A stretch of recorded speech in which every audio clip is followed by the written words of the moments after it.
Hi అండి. Last వీడియోనే continue చేద్దాము. జనాలకి కావాల్సిన సెకండ్ పాయింట్ ఆరోగ్యం అండి. అంటే హెల్త్ అనమాట. మనకి ఆరోగ్యంగా ఉంటేనే కదండి మనం ఏదైనా పని చేయగలుగుతాము. అలాగే మనం మంచిగా మన అవసరాలు మనం తీర్చుకోగలుగుతాము. లేదంటే కష్టమే కదండి. అలాంటి ఆరోగ్యం కరోనా పాండమిక్ అయిపోయిన తర్వాత నుంచి చాలా వరకు కూడా హార్ట్ అటాక్లు, అలాగే కిడ్నీ ప్రాబ్లమ్స్, అలా చాలా ప్రాబ్లమ్స్ వచ్చి చాలామంది ఇబ్బంది పడుతున్నారు.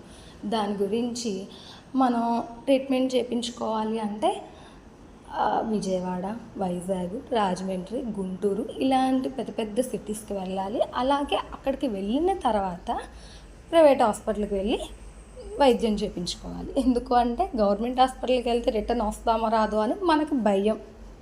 అవునా కాదా అండి? ఇది నిజమే కదా.